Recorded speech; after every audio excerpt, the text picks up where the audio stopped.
Mazmur 91, dalam lindungan Allah. Orang yang duduk dalam lindungan yang maha tinggi dan bermalam dalam naungan yang maha kuasa akan berkata kepada Tuhan, tempat perlindunganku dan kubu pertahananku, Allahku yang kupercaya. Sungguh dialah yang akan melepaskan engkau dari jerat penangkap burung, dari penyakit sampar yang busuk. Dengan kepaknya ia akan menudungi engkau, di bawah sayapnya engkau akan berlindung, kesetiaannya ialah perisai dan pagar tembok. Engkau tak usah takut terhadap kedahsyatan malam, terhadap panah yang terbang di waktu siang, terhadap penyakit sampar yang berjalan di dalam gelap, terhadap penyakit menular yang mengamuk di waktu petang. Walau 1.000 orang rebah di sisimu dan 10.000 di sebelah kananmu, tetapi itu tidak akan menimpamu. Engkau hanya menontonnya dengan matamu sendiri dan melihat pembalasan terhadap orang-orang fasik. Sebab Tuhan ialah tempat perlindunganmu, yang maha tinggi telah kau buat tempat perteduhanmu. Malapetaka tidak akan menimpa kamu, dan tulah tidak akan mendekat kepada kemahmu. Sebab malaikat-malaikatnya akan diperintahkannya kepadamu untuk menjaga engkau di segala jalanmu. Mereka akan menantang engkau di atas tangannya, supaya kakimu jangan terantuk kepada batu. Singa dan ular tedung akan kau langkahi, engkau akan menginjak anak singa dan ular naga. Sungguh hatinya melekat kepadaku, maka aku akan meluputkannya. Aku akan membentenginya, sebab ia mengenal namaku. Bila ia berseru kepadaku, aku akan menjawab. Aku akan menyertai dia dalam kesesakan. Aku akan meluputkannya dan memuliakannya.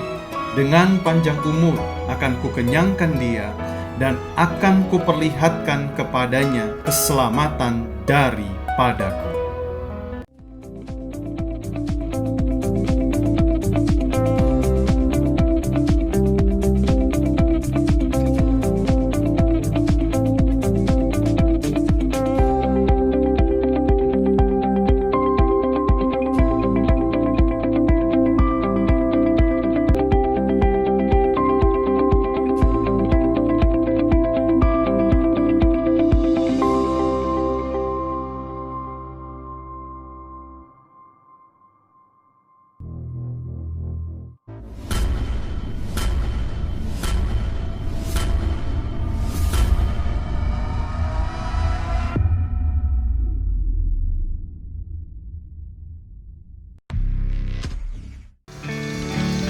Shalom Bapak Ibu.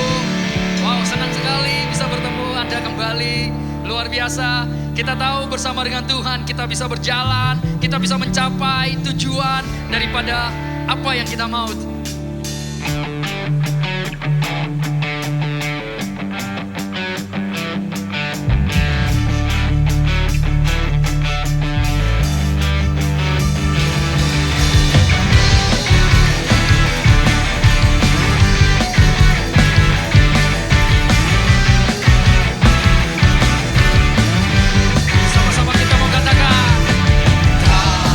pernah ku ragu akan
Father, we thank you for today.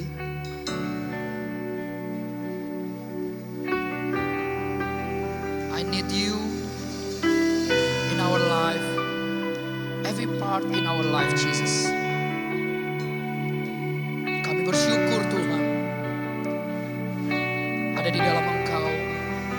Pengharapan kami taruh di dalam Engkau Tuhan.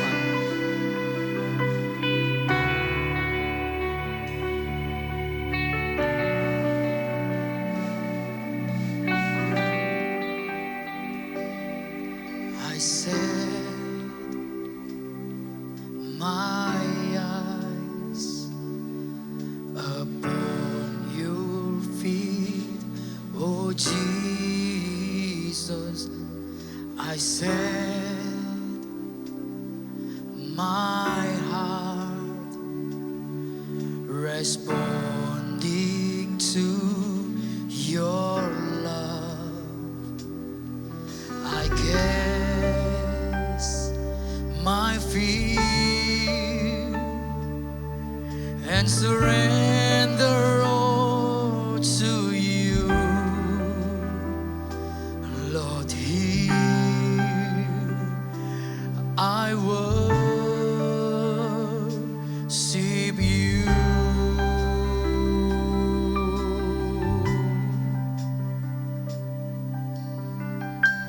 How I need your presence, Lord.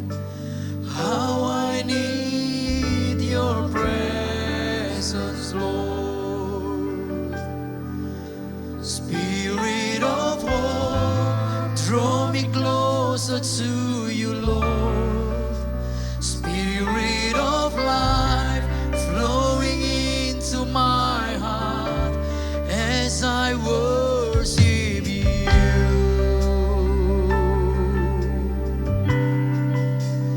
Oh, I set my eyes upon your feet, Lord Jesus.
a worship from my heart in my surrender.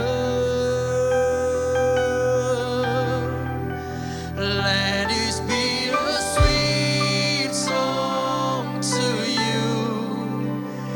Let it be the most that I can give. Let this be a worship from my heart for you, my King. Let this be a cry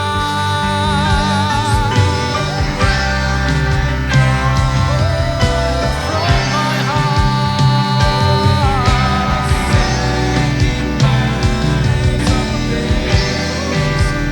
Let this be the worship from my heart in my surrender. Let this be a sweet song to you.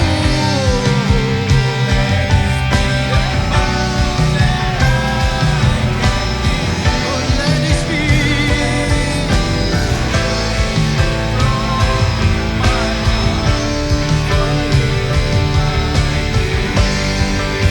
Once again, say, let it be from my heart, pouring out a sacrifice of praise. Let it be a worship from my heart in my surrender. Let this be a sweet song to you. Let this be the most that I can give. Let this be a worship from my heart to you, my King. Lebih sungguh-sungguh lagi katakan, how I need your presence, Lord.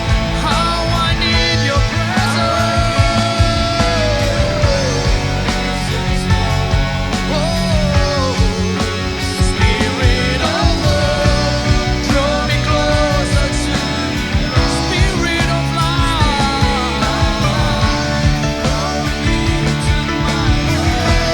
how I need your presence.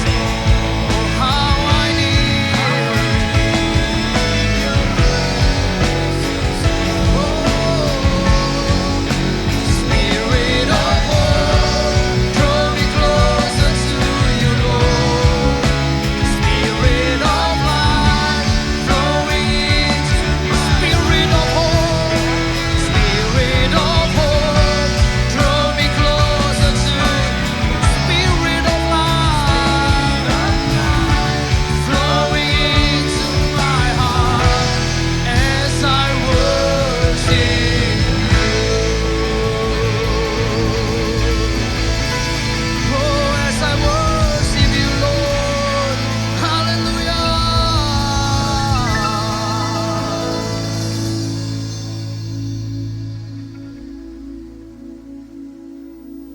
Sebentar lagi Tuhan, kami mau sungguh-sungguh mendengarkan firman-Mu yang akan disampaikan lewat hamba-Mu Tuhan. Berkati setiap kami, biarlah kami boleh mendengarnya dengan sungguh-sungguh Tuhan. Dan kami boleh menjadi pelaku firman-Mu Tuhan. Terima kasih Tuhan, dalam nama Yesus, haleluya, amin. Shalom saudara terkasih dalam Tuhan yang ada di GBI HOJ. Hari ini ketemu lagi dengan saya Dieter Nicholas dalam ibadah online. Dan hari ini saya diberikan tema bagaimana kita bisa menikmati kasih karunia Tuhan. Saudaraku terkasih dalam Tuhan, saya percaya bahwa kita sedang melewati, kita sedang mengalami masa-masa yang sulit, masa-masa yang sukar. Dan di dalam masa-masa yang sukar ini, kita perlu kasih anugerah Tuhan, kita perlu kasih karunia untuk kita bisa melewati semuanya ini dan muncul sebagai seorang pemenang. Oleh sebab itu hari ini saya ingin mengajar kepada saudara, kita akan kupas tuntas tentang kasih karunia Tuhan.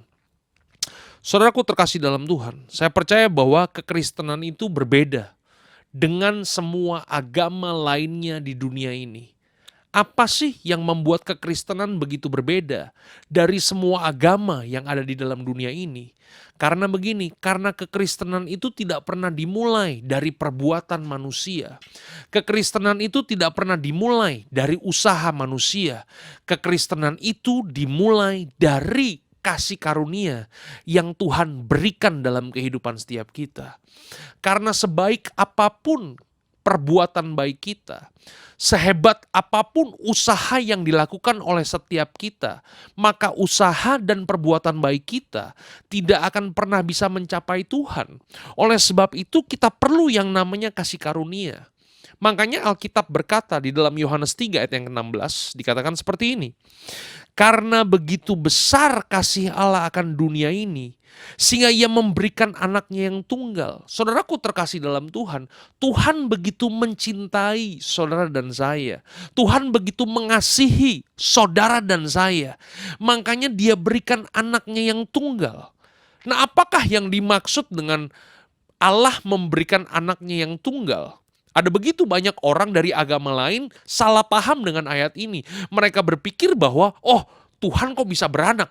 Saudaraku terkasih dalam Tuhan, pemahamannya adalah bahwa Allah itu memberikan anugerahnya kepada manusia. Makanya dia berikan yang terbaik kepada manusia, yaitu anaknya sendiri. Karena Allah tahu bahwa begini, Allah tahu bahwa manusia itu sudah hancur. Manusia itu sudah rusak. Tanpa anugerah Tuhan, manusia gak akan pernah bisa mencapai Tuhan. Makanya dia berikan jalannya, dia berikan anaknya supaya kita bisa kembali kepada dia. Makanya Alkitab katakan begini, ia memberikan anaknya yang tunggal supaya setiap orang yang percaya kepadanya tidak binasa, melainkan beroleh hidup yang kekal. Saudara bisa bayangkan, saudara dan saya, kita manusia-manusia yang rusak, kita yang sudah hidup dalam kegelapan, kita yang hidup di dalam dosa, seharusnya hidup saudara dan hidup saya, kita menuju kepada kebinasaan. Tetapi karena kasihnya, dia memberikan jalan kepada kita, supaya saudara dan saya bisa menikmati kehidupan yang kekal. Dia berikan anaknya yang tunggal, supaya dia berikan jalan buat kita. Makanya Yesus berkata di dalam Yohanes 14 ayat yang ke-6. Yesus katakan begini, akulah jalan, akulah kebenaran, dan akulah hidup. Perhatikan baik, tidak ada seorang pun yang datang kepada Bapa kalau tidak melalui aku. Oleh sebab itu, apa sih kasih karunia yang Allah berikan kepada kita? Kasih karunia-Nya itu ada di dalam Yesus. Makanya Alkitab berkata, hanya dengan mulut yang mengaku, hati yang percaya, maka saudara bisa menerima keselamatan yang daripada Tuhan.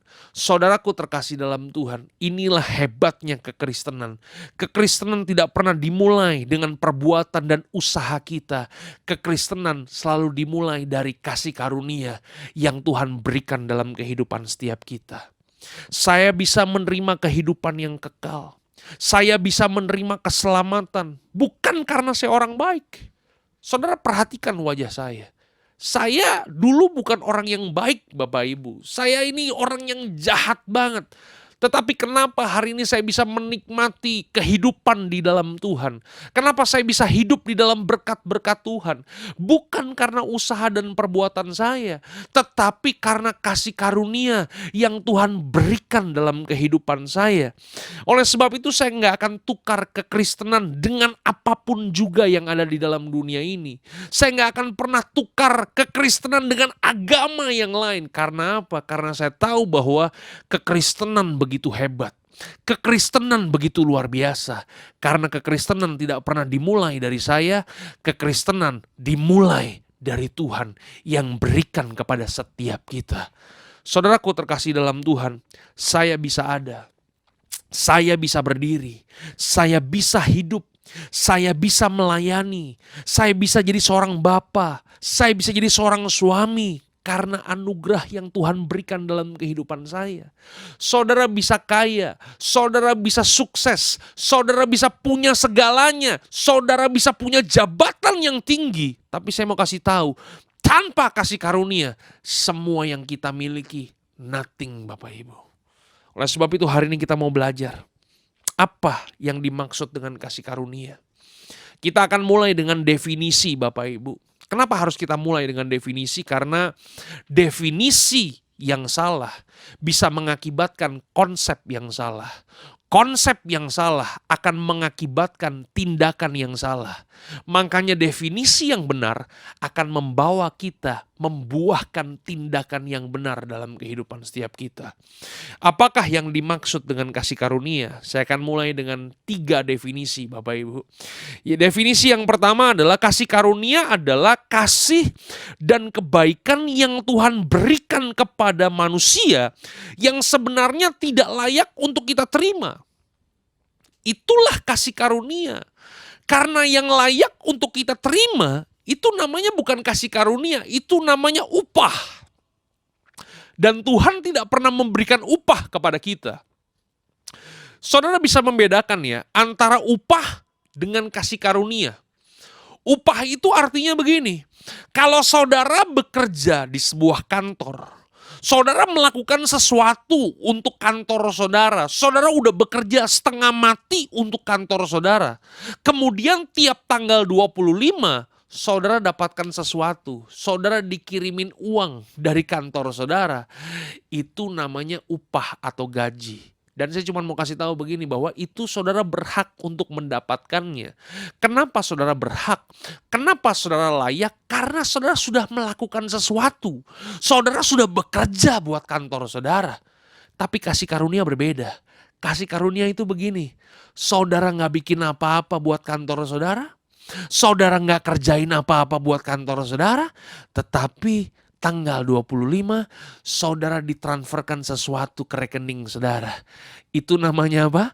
Itu namanya kasih karunia. Ya, inilah hebatnya kekristenan, ya, bahwa saudara yang tadinya nggak layak, tapi Tuhan berikan kepada saudara. Itu definisi yang pertama. Definisi yang kedua dari kasih karunia adalah begini. Kasih karunia adalah seseorang yang membungkukkan dirinya, lalu mengangkat orang yang ada di bawahnya untuk berdiri sejajar dengan dia. Itu namanya kasih karunia. Saudara bisa bayangkan Allah dalam kemahakuasaannya. Dia kemudian berikan anaknya yang tunggal. Dia turun dari sorga yang mulia ke bumi yang fana ini untuk membuat begini. Kita manusia-manusia yang hancur. Kita manusia-manusia yang sudah rusak kemudian disejajarkan dengan kita. Dia angkat kehidupan setiap kita. Makanya ketika manusia jatuh di dalam dosa, Alkitab mencatat bahwa manusia kehilangan kemuliaan Tuhan. Manusia kehilangan kualitas Tuhan. Makanya manusia gak akan pernah bisa kembali kepada Tuhan dengan kekuatannya sendiri. Makanya kita perlu Yesus. Untuk Yesus kemudian turun dari sorga, mengangkat kehidupan kita, supaya begini, kita kembali kepada posisi yang semula sebelum kita jatuh di dalam dosa. Itu adalah definisi yang kedua dari kasih karunia. Definisi yang ketiga dari kasih karunia adalah ini. Kasih karunia adalah kemampuan yang diberikan Allah kepada manusia, sehingga manusia mampu melakukan apa yang tidak mampu dilakukan. Inilah kasih karunia. Makanya hari ini kalau saudara dan saya, kita bisa hidup kudus di hadapan Tuhan. Kita bisa hidup sesuai dengan firman Tuhan. Bukan seolah-olah karena kuat dan gagah kehidupan setiap kita. Tanpa kasih karunia, maka semuanya akan hancur dalam kehidupan ini. Makanya kenapa bangsa Israel, Bapak Ibu, mereka hidup dengan hukum Taurat. Mereka hidup dengan hukum yang begitu membebani kehidupan mereka. Dan Allah tahu bahwa begini, bahwa setiap kita kalau hidup dengan hukum Taurat, kita nggak akan pernah bisa mencapai apa yang Tuhan mau dalam kehidupan kita. Makanya Dia berikan anugerahnya, Dia berikan kasih karunia-Nya, Dia berikan kemampuannya kepada setiap kita untuk kita bisa melakukan sesuatu yang tidak bisa kita lakukan. Makanya begini, dalam masa-masa yang sukar, dalam masa-masa yang sulit ini, saudara dan saya, kita perlu kasih karunia. Kita perlu sesuatu yang memberikan kekuatan dalam kehidupan setiap kita untuk kita bisa melewati semuanya. Makanya begini Bapak Ibu, jangan gunakan kekuatan kita pribadi. Jangan gunakan kuat dan gagah kita. Kalau hari ini saudara hanya mengandalkan kekuatan otak saudara, percayalah kekuatan otak saudara akan kalah. Hari ini kalau saudara mengandalkan hidup hanya dengan kekuatan uang saudara, percayalah uang saudara bisa habis. Tetapi hari ini kalau kita hidup mengandalkan kasih karunia dan anugerah yang Tuhan percayakan kepada kita, percayalah seberat apapun masalahnya, kita bisa lewati semuanya bersama dengan Tuhan. Saudaraku terkasih dalam Tuhan, kita akan buka Alkitab kita di dalam Efesus 1 ayat yang ketiga. Efesus 1 ayat yang ketiga, demikianlah firman Tuhan. Ya, ini adalah surat Paulus kepada jemaat di Efesus. Ya, waktu dia menuliskan suratnya, Paulus kemudian mulai dengan kata-kata seperti ini. Alkitab katakan seperti ini. Terpujilah Allah dan Bapa Tuhan kita Yesus Kristus. Saudaraku terkasih dalam Tuhan, waktu Paulus menuliskan surat ini kepada jemaat yang ada di Efesus, Paulus ini sedang berada di dalam penjara. Karena Kristus, karena Yesus, dia berada di dalam penjara. Dia mulai sebuah suratnya dengan pujian kepada Allah. Pertanyaannya begini, kenapa Rasul Paulus memulai suratnya selalu dengan pujian kepada Allah? Karena Paulus tahu bahwa begini, dia hidup karena anugerah Tuhan. Saudara, siapakah Paulus sebelum dia bertobat dan menjadi Paulus? Nama aslinya adalah Saulus. Siapakah Saulus ini, Bapak dan Ibu? Saulus ini adalah orang yang sangat jahat. Dia adalah seorang pemuka agama dari agama Yahudi. Dan Paulus ini bukan orang-orang yang duduk di belakang meja. Enggak, dia adalah seorang aktivis yang turun ke jalan. Itulah gambaran-gambaran Paulus, ya kan? Ini orang yang jahat banget. Ini adalah orang yang sadis banget, tukang bunuh orang Kristen saat itu. Tapi yang luar biasa Bapak Ibu, dalam suatu perjalanan ke Damsyik, kemudian dia berjumpa dengan suara Tuhan. Suara Tuhan katakan begini, Saulus, Saulus, kenapa engkau menganiaya aku? Dan saudara tahu kisah yang terjadi selanjutnya. Saulus dibikin buta. Saudara bayangkan, orang secerdas Saulus, orang sepintar Paulus, kalau matanya buta, maka orang itu gak akan pernah bisa bikin apa-apa. Dan saudara tahu, waktu Saulus dalam kesendirian, kemudian Tuhan utus hamba Tuhan untuk menyembuhkan Saulus. Dan hari itu Saulus percaya kepada Tuhan. Dia menerima Yesus, dia percaya kepada Yesus. Dan mulai dari hari itulah, kemudian Saulus berubah namanya menjadi Paulus. Dan akhirnya dia menerima anugerah yang daripada Tuhan. Dia menerima kasih karunia. Waktu Paulus hidup dengan kasih karunia, saudaraku terkasih dalam Tuhan, Tuhan ubahkan kehidupannya. Makanya waktu dia menuliskan semua surat-suratnya, selalu diawali dengan ucapan syukur.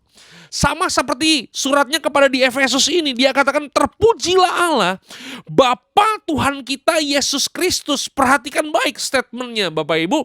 Dia katakan begini, yang dalam Kristus. Saudara bayangin. Saudara tahu ya apa artinya Kristus? Kristus itu dalam bahasa Yunani-nya dipakai kata Kristos yang artinya raja yang diurapi. Memang orang-orang Yahudi itu memang menantikan raja yang akan datang untuk membebaskan kehidupan mereka. Tapi mereka gak percaya kalau Mesias yang datang itu adalah Yesus. Makanya Yesus ditolak oleh orang-orang Yahudi. Sampai hari ini orang-orang Yahudi gak percaya bahwa Yesus itu adalah Mesias. Tetapi karena kasih karunia, Waktu Paulus mengalami kasih karunia, dia bisa mengalami Yesus dalam kehidupannya. Makanya dia berani berkata, yang dalam Kristus, yang di dalam Raja yang diurapi. Perhatikan baik, kata yang selanjutnya, telah mengaruniakan. Saudaraku terkasih dalam Tuhan, kata telah ini penting. Apakah arti kata telah? Telah itu artinya sudah. Punya pengertian apa sih? Apa aplikasinya dalam kehidupan setiap kita? Aplikasinya adalah begini, bahwa kekristenan itu adalah sesuatu yang pasti. Karena kekristenan itu telah. Saudara, saya nggak akan pernah mau mengikut sesuatu yang nggak pasti. Saya hanya mau mengikut sesuatu yang pasti. Dan kekristenan itu telah, bukan akan. Semua agama baru akan. Beda dengan kekristenan. Kekristenan itu telah. Iya kan? Jadi Yesus telah menyelesaikan semuanya. Kapan Bapak dan Ibu? Ya, pada waktu Yesus mati di kayu salib. Waktu Yesus mati di kayu salib, kemudian dia berkata, tetelestai, yang punya pengertian sudah selesai. Itu apa arti teriakan tetelestai? Artinya bahwa begini, bahwa semua sudah diselesaikan di atas kayu salib. Dosa saudara, kutuk saudara, semua sudah diselesaikan dengan kematian Yesus Kristus. Ya, makanya di dalam Kristus telah mengaruniakan kepada kita. Mengaruniakan apa? Segala berkat. Saudaraku terkasih dalam Tuhan, ya, artinya apa sih segala berkat itu? Artinya semua yang saudara butuhkan dalam dunia ini untuk saudara sampai kepada apa yang Tuhan mau dalam kehidupan saudara. Untuk saudara sampai kepada tujuan Tuhan dalam kehidupan saudara. Semuanya telah diberikan kepada saudara. Segala berkat itu telah diberikan kepada saudara. Pertanyaan saya adalah begini. Berkat yang Tuhan berikan kepada kita, itu berkat rohani atau berkat materi? Itu pertanyaannya. Ya, banyak orang selalu menjawab begini. Segala sesuatu yang rohani selalu diikuti dengan yang materi. Pada prinsipnya memang kita orang percaya. Seringkali gak mau rugi. Kita mau semuanya. Betul gak sih? Iya kan? Tapi kalau kita mempelajari ayat ini baik-baik Bapak Ibu. Alkitab katakan begini ya. Yang telah mengaruniakan kepada kita segala berkat rohani. Ini dia nih. Jadi berkat yang Tuhan berikan kepada kita itu bukan berkat materi. Bukan duit yang berlimpah, harta yang berlimpah, rumah gedong, ada kolam berenangnya, setahun 3 kali keluar negeri. Bukan berkat-berkat yang seperti itu yang Tuhan berikan kepada kita. Berkat yang Tuhan berikan kepada kita adalah berkat rohani. Saudara paham? Kenapa berkat rohani yang Tuhan berikan kepada kita? Karena kalau Tuhan memberikan hanya sekedar materi, uang, ya, jabatan, semuanya bisa hilang Bapak Ibu. Tapi kalau Tuhan berikan berkat rohani kepada kita, berkat yang rohani itu gak bisa diambil orang. Berkat yang rohani itu gak bisa ditipu orang. Berkat yang rohani itu gak bisa digondol orang. Karena ketika Tuhan memberikan berkat yang rohani kepada kita, berkat itu sifatnya kekal untuk kita dan bisa kita nikmati sepanjang kehidupan kita. Itu adalah berkat yang Tuhan berikan kepada kita. Apa yang dimaksud dengan berkat rohani?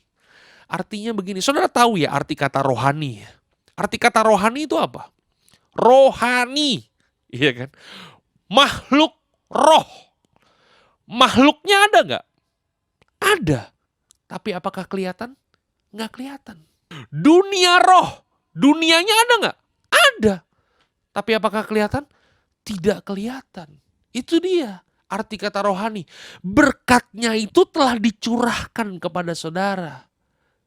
Dikaruniakan kepada saudara. Tapi apakah berkatnya itu kelihatan? berkatnya itu gak kelihatan. Itulah berkat yang rohani. Pertanyaan saya begini, kenapa Tuhan memberikan berkat yang rohani kepada kita? Karena apa? Ya, karena ayatnya belum selesai kita baca, ya kan? Kita selesaikan pembacaan kita. Ya, Efesus 1 ayat yang ketiga katakan begini, terpujilah Allah dan Bapa Tuhan kita Yesus Kristus, yang dalam Kristus telah mengaruniakan kepada kita segala berkat rohani di dalam sorga. Jadi kenapa bukan berkat materi yang Tuhan berikan kepada kita? Kenapa tuh berkat rohani yang Tuhan berikan kepada kita? Karena berkat yang Tuhan berikan kepada kita itu asalnya dari sorga. Dan di sorga itu nggak ada yang materi, Bapak Ibu. Di sorga itu semuanya rohani. Itu dia tuh. Jadi berkat-berkat yang Tuhan berikan kepada kita bukan berkat-berkat yang kelihatan. Berkat-berkat yang nggak kelihatan. Saudara sakit, Tuhan bisa berikan nggak kesembuhannya? Tuhan bisa berikan kesembuhannya. Itu adalah berkat rohani buat saudara. Saudara gagal, Tuhan bisa berikan keberhasilannya nggak dalam kehidupan saudara? Tuhan bisa berikan keberhasilannya. Saudara hari ini menderita, Tuhan bisa nggak berikan kelegaan dalam kehidupan saudara? Tuhan bisa berikan kelegaannya dalam kehidupan saudara. Itu adalah berkat-berkat yang hari ini Tuhan ingin sediakan dalam kehidupan setiap kita. Makanya begini Bapak Ibu, kenapa seringkali ada begitu banyak orang Kristen kecewa sama Tuhan? Mereka berpikir begini, katanya ikut Tuhan diberkati, katanya hidup Tuhan berkat melimpah, mana saya gak dapatkan? Karena apa? Karena pemahaman kita yang seringkali salah. Bahwa yes, memang Tuhan bisa memberkati kehidupan kita. Dia berikan semuanya, Dia anugerahkan kepada kita. Tetapi berkat itu berkat rohani, bukan berkat materi.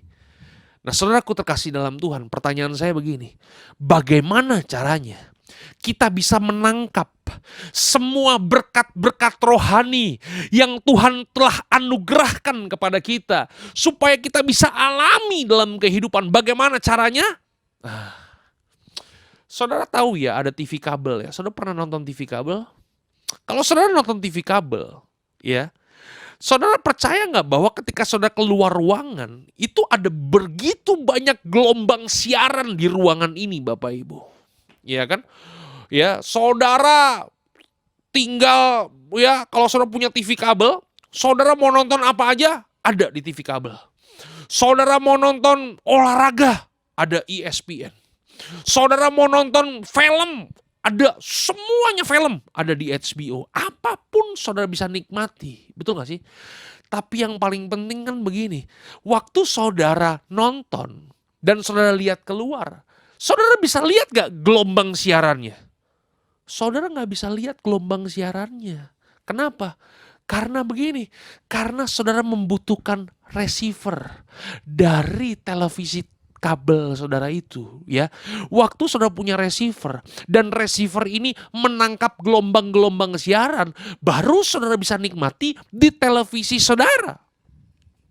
Tapi apa yang terjadi kalau saudara nggak punya receiver dari TV kabel tersebut? Waduh, TV saudara mau mereknya Sony, TV saudara mau mereknya Panasonic, TCL, Changhong, apapun merek televisi saudara, saudara nggak akan pernah bisa menikmati siaran-siaran dari gelombang-gelombang tersebut. Nah, itu dia. Bagaimana caranya saudara dan saya kita bisa menikmati semua berkat-berkat rohani yang Tuhan anugerahkan kepada kita? Kita mesti punya receivernya. Dan apakah receiver kita? Receiver kita namanya iman. Jadi ketika kasih karunia telah dianugerahkan kepada kita, kemudian kita tangkap dengan iman kita, maka sesuatu yang rohani, berkat-berkat rohani akan tercurah dalam kehidupan kita, ya kan? Kasih karunia itu bagian Tuhan, Bapak Ibu. Iman itu bagian kita. Ketika kasih karunia berjumpa dengan iman, mujizat terjadi. Ketika kasih karunia berjumpa dengan iman, maka kesuksesan terjadi. Ketika kasih karunia berjumpa dengan iman, maka kekuatan terjadi. Kasih karunia berjumpa dengan iman, maka kesembuhan terjadi. Saudaraku terkasih dalam Tuhan, itulah yang Tuhan ingin berikan dalam kehidupan setiap kita. Makanya begini, arahkan iman saudara bukan lagi kepada hal-hal yang materi dan jasmani. Banyak orang beriman untuk hal-hal yang materi dan jasmani. Saya sering kali melihat kayak begitu tuh, ya kan? Dia belum punya mobil, dia pengen punya mobil. Kemudian pergi ke mall, dia lihat ada mobil Alphard. Ya, dia keliling 7 kali sambil tumpang tangan dan berdoa, mobil ini milikku, mobil ini milikku, mobil ini milikku. Itu namanya iman KW, Bapak Ibu. Ya, itu bukan iman yang sejati. Iman yang sejati ketika kita mengarahkan kepada hal-hal yang rohani yang Tuhan telah anugerahkan kepada kita. Makanya hari ini kalau Bapak Ibu ingin berkemenangan, Tuhan telah memberikan kasih karunia-Nya kepada kita dalam bentuk segala berkat-berkat rohani. Bagaimana kita bisa mengalami itu semua? Milikilah iman yang sejati. Hari ini saya akan tutup dengan sebuah kisah yang sangat luar biasa. Saudara, kalau saudara pernah belajar, ya, saudara pernah membaca tentang wanita yang sakit pendarahan 12 tahun. Saudara bisa bayangin ya, sakit pendarahan 12 tahun. Saya pernah KKR Bapak Ibu di daerah Salatiga, ya kan? Itu banyak orang sakit ya hadir hari itu. Kemudian waktu saya altar call, saya lihat dari belakang ada orang dibopong ya, pakai tandu begitu dibawa ke depan saya. Waktu dibuka tandunya, ya ampun, saya kaget Bapak Ibu, itu ada wanita kurus kering, tulang bungkus kulit. Kemudian saya tanya kepada yang bopong, ini sakit apa Pak? Sakit pendarahan. Udah berapa lama Pak? Udah 5 tahun. Saudara bayangin ya, 5 tahun aja kurusnya tulang bungkus kulit. Ini yang ada di dalam Alkitab, 12 tahun sakit pendarahan. Tapi yang luar biasa, ketika wanita ini mendengar tentang Yesus, imannya bergejolak. Dan waktu imannya bergejolak, saudara perhatikan baik, dia gak diem aja di rumah. Dia keluar dari rumah. Saudara tahu ya, orang yang sakit pendarahan itu jalannya seperti suster ngesot. Diseret-seret Bapak Ibu. Dengan kekuatannya dia seret tubuhnya. Dia terobos gerombolan orang banyak sambil dia berkata dalam hatinya, asal ku jamah saja jubahnya, pasti aku akan sembuh. Dan apa yang terjadi? Waktu wanita ini memegang jubah Yesus, kesembuhan terjadi. Anugerah, kasih karunia Tuhan sudah berikan dalam kehidupan setiap kita. Hari ini milikilah iman yang kuat, iman yang sejati yang saudara arahkan kepada hal-hal yang rohani. Maka segala berkat rohani akan saudara nikmati, memberikan kekuatan untuk saudara menjadi pemenang. Tuhan Yesus memberkati saudara sampai keturunan ke-7 dan ke-8. Tuhan memberkati saudara. God bless you. Saudara, kita sudah diberkati melalui firman yang disampaikan oleh Pastor Dieter pada hari ini. Dan sekali lagi saya mengucapkan terima kasih untuk hambanya yang luar biasa. Dan dimanapun pelayanannya terus diberkati dalam anugerah dan kebaikan daripada Tuhan. Dan Bapak Ibu, kita sudah selesai untuk ibadah pada hari ini. Mari kita siapkan hati kita berdoa. Dan kita mau terima berkat yang terbaik daripada Bapa di surga. Mari tundukkan kepala kita berdoa. Terima kasih untuk hari ini Tuhan, untuk kebaikan-Mu, untuk anugerah-Mu, untuk kasih-Mu yang Kau berikan bagi kami. Kami bersepakat bersehati berdoa untuk gembala sidang kami dan gembala rayon kami. Biarlah Tuhan memberkati kehidupan pelayanan mereka dalam anugerah-Mu, dan biarlah kasih Tuhan berlimpah-limpah senantiasa sepanjang hari-hari yang mereka lalui. Kami tahu Kau berjalan bersama dengan mereka. Terima kasih Tuhan, hamba-Mu juga berdoa untuk seluruh jemaat Tuhan dimanapun mereka berada. Mari biarlah diberkatilah mereka. Yang sakit Tuhan sembuhkan, yang berbeban berat Tuhan lepaskan, Tuhan berikan kelegaan. Biarlah mereka dapat datang bertemu dengan Engkau, dan ketika mereka bertemu dengan Engkau, kelegaan, damai-Mu mengalir, memenuhi hati mereka, dan hati mereka dipenuhi dengan sukacita. Terima kasih Tuhan, kami mau akhiri ibadah kami pada hari ini, dan kami mau terima berkat yang terbaik daripada Tuhan. Mari angkat kedua tanganmu saudara, dan terimalah berkat ini di dalam nama Bapa dan di dalam Anak yang tunggal Yesus Kristus. Persekutuan, perlindungan, penyertaan Roh Kudus menyertai saudara semua dari sekarang sampai selama-lamanya. Dan semua yang menerima berkat Tuhan ini sama-sama katakan, amin. Tuhan memberkati, selamat hari Minggu. Shalom saudara, selamat hari Minggu. Voice of Pentecost hari ini akan membahas mengenai prophetic preaching atau khotbah profetik. Khotbah profetik adalah khotbah yang disampaikan dalam hadirat, pengurapan, dan kuasa Roh Kudus agar kita dapat melakukan kehendak Tuhan di zaman now. Pada kondisi demikian, seorang pengkhotbah dapat menangkap pesan dan tuntunan khusus dari Tuhan melalui Roh Kudus untuk dilakukan pada saat tertentu. Dengan demikian, ada 3 unsur minimal yang harus dipenuhi dalam khotbah profetik. Pertama, hadirat, pengurapan, dan kuasa Roh Kudus. Khotbah profetik bukanlah khotbah asal-asalan tanpa arah, tujuan, dan dasar yang tidak jelas. Seorang hamba Tuhan yang berada dalam hadirat, pengurapan, dan kuasa Roh Kudus dimungkinkan untuk menangkap pesan profetik dari Tuhan untuk diperkatakan kepada umatnya. Seseorang yang mungkin bukan dari golongan Pentakosta dan tidak mempercayai bahwa karunia-karunia Roh Kudus masih ada di zaman sekarang ini, mungkin tidak sependapat dengan konsep khotbah profetik ini. Akan tetapi, hal itu tidak menjadi alasan seseorang untuk menghakimi bahwa praktek spiritualitas Pentakosta ini adalah hal yang salah dan tidak biblikal. Kedua, petunjuk atau arahan Tuhan. Di dalam Kisah Para Rasul 1 ayat 2, dikatakan bahwa sampai pada hari ia terangkat, sebelum itu ia telah memberi perintahnya oleh Roh Kudus kepada rasul-rasul yang dipilihnya. Ini merupakan gambaran bahwa insan Pentakosta juga dapat menerima perintah dan tuntunan Tuhan melalui Roh Kudus. Dalam ayat ini tidak dikatakan bahwa Tuhan Yesus memberi perintah kepada murid-murid melalui firman Tuhan yang tertulis, melainkan melalui Roh Kudus. Hal inilah yang mendasari bahwa pengkhotbah Pentakosta cenderung membawa dimensi yang baru ke dalam persiapan khotbah, yaitu dengan menafsirkan ayat demi ayat di dalam konteks Alkitab dan tuntunan Roh Kudus untuk pendengar di zaman now. Yang ketiga, kehendak Tuhan pada zaman now. Ciri khas dari khotbah profetik adalah bagaimana memaknai firman Tuhan yang tertulis menjadi tuntunan roh kepada jemaatnya di setiap zaman. Kita percaya firman Tuhan berlaku dan aplikatif dalam setiap kondisi dan situasi. Nah, hal ini membutuhkan kepekaan dalam mendengarkan suara Roh Kudus atas apa yang Tuhan sedang katakan.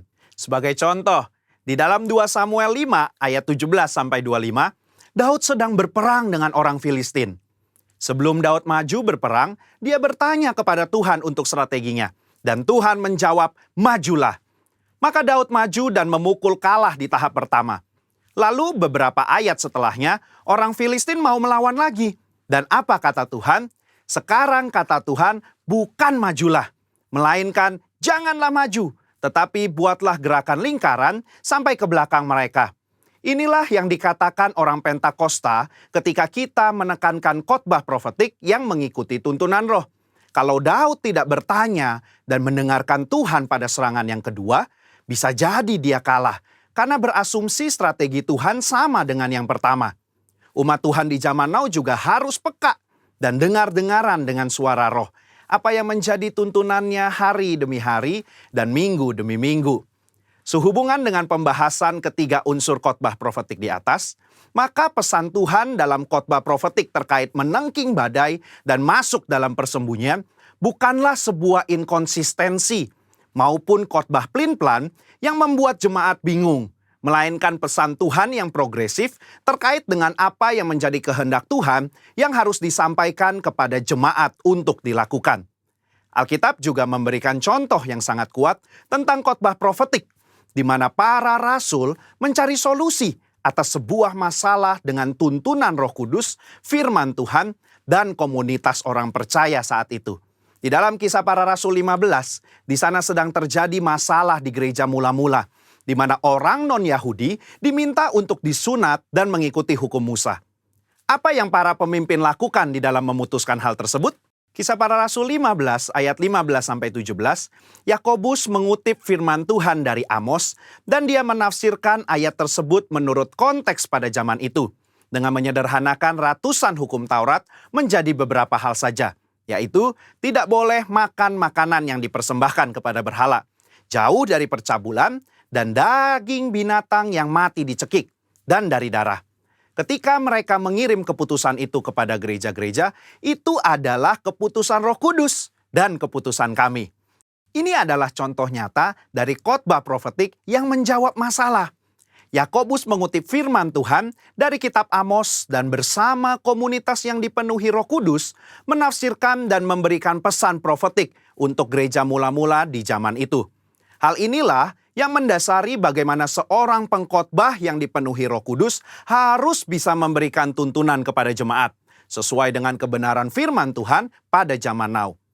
Kesimpulannya, khotbah profetik merupakan khotbah yang dihasilkan dari pengkhotbah yang berada dalam hadirat, pengurapan, dan kuasa Roh Kudus, di mana kondisi tersebut memungkinkan seorang pengkhotbah untuk mendapatkan tuntunan, arahan, dan pesan khusus dari Tuhan melalui Roh Kudus. Sebagai insan Pentakosta, kita juga menerima dan merindukan khotbah-khotbah yang profetik di seluruh komunitas kudus dimanapun kita berada. Pesan profetik ini memungkinkan seseorang untuk menangkap dan melakukan apa yang menjadi kehendak dan tuntunan Tuhan pada zaman di mana ia hidup. Sehingga dengan penuh keyakinan, kita menjalani kehidupan yang berkemenangan bersama Tuhan. Amin. Saudara, untuk penjelasan lebih lengkapnya dari tim teologi kami, jangan lupa buka link yang ada di atas atau scan barcode yang tersedia. Tuhan Yesus memberkati.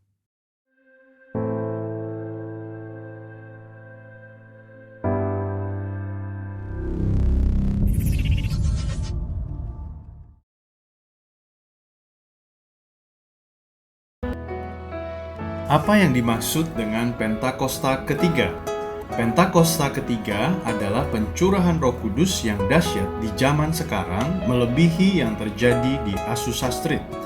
Pentakosta ketiga akan mengakibatkan penuaian jiwa yang terbesar dan yang terakhir sebelum Tuhan Yesus datang kembali. Pentakosta ketiga akan membangkitkan generasi Yeremia, yaitu anak-anak muda yang dipenuhi Roh Kudus, cinta mati-matian kepada Tuhan Yesus, tidak kompromi terhadap dosa, dan akan bergerak untuk memenangkan jiwa. Pentakosta ketiga lahir di Indonesia dan bergerak ke bangsa-bangsa. Gerakan ini dari timur ke barat dan akan kembali ke Yerusalem. Pentakosta ketiga akan memberikan kuasa untuk menyelesaikan amanat agung dan setelah itu Tuhan Yesus datang kembali.